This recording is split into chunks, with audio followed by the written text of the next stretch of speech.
De Don Charles Poulet, Histoire de l'Église, les dernières persécutions. 3. La dernière conséquence des persécutions, le donatisme, suite.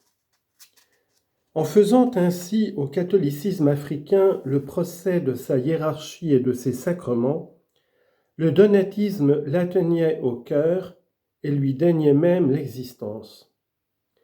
Les donatistes, qui tiraient leur nom de leur chef Donat le Grand, iront même jusqu'à prétendre qu'ils constituent à eux seuls la véritable Église, et quand on leur objectera qu'au moins la note de catholicité leur fait visiblement défaut, ils oseront bien répondre que le mot catholicité signifie simplement pureté, sainteté, pleine possession des sacrements. Fait étrange au premier abord, le donatisme prospéra.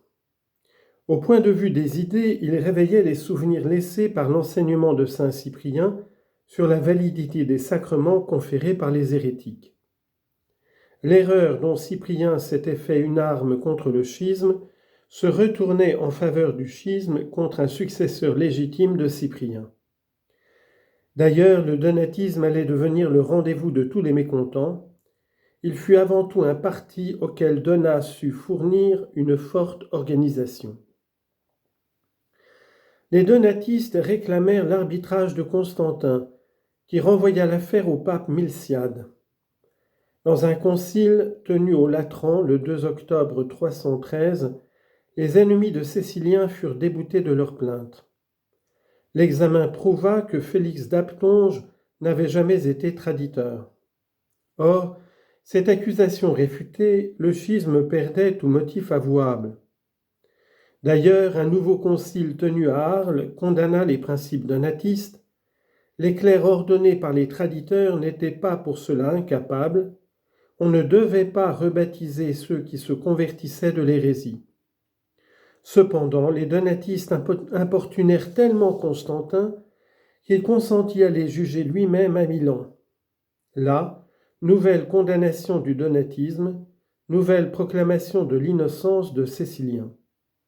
Dès lors, le donatisme revêtit l'aspect d'une opposition à la fois religieuse et politique. Constantin voulut d'abord le réduire par la force, mais les schismatiques se glorifièrent de la persécution. Alors on essaya des mesures de douceur. Les donatistes en profitèrent pour attaquer les catholiques, s'emparer des églises et terroriser le pays. Le mouvement devait tourner à une sorte de jacquerie farouche et ensanglanter l'Afrique durant tout le IVe siècle. Il ne sera vaincu que par saint Augustin. Les hésitations de Constantin avaient fortifié le schisme plutôt que favorisé la paix. Au surplus, en dirimant un conflit d'église, il avait esquissé le premier pas vers le césaropapisme. Sa politique donatiste laisse entrevoir la politique arienne de ses successeurs. Texte et documents, l'édit de Milan. Nous, Constantin et Licinius Auguste, venus à Milan, sous d'heureux auspices, et recherchant avec sollicitude tout ce qui intéresse le bien de la chose publique.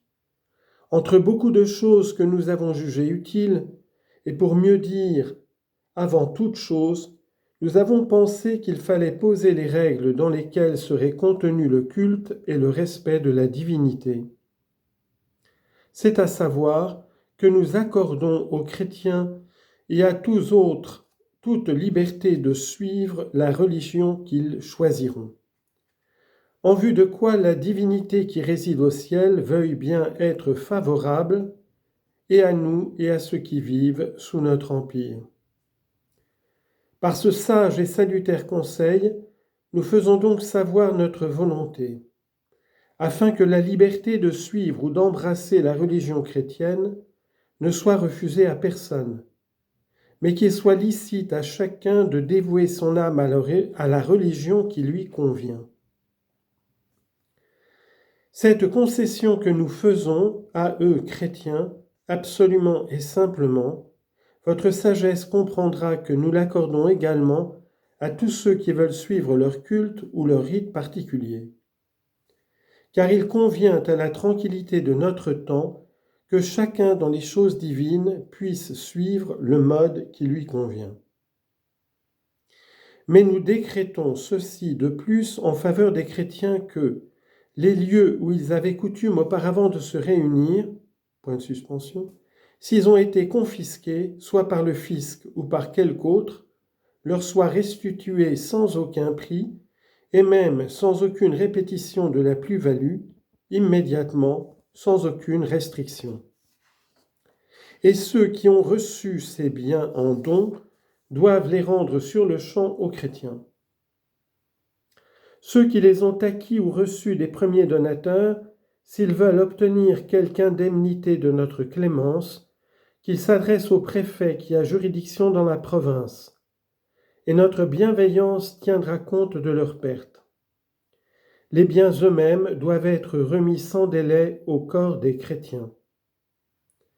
Et comme ces mêmes chrétiens ont, à notre connaissance, perdu non seulement leur lieu de réunion habituel, mais même des propriétés qui appartenaient non pas à chacun en particulier, mais à leur corporation, vous ordonnerez de même sans aucune hésitation que ces biens-là soient rendus à chaque corps et chaque réunion de chrétiens, en ayant pour le rachat du prix et pour l'indemnité les égards indiqués ci-dessus. En raison de quoi, comme nous l'avons dit plus haut, que la bienveillance divine que nous avons déjà éprouvée en plusieurs occasions demeure envers nous ferme et stable à perpétuité.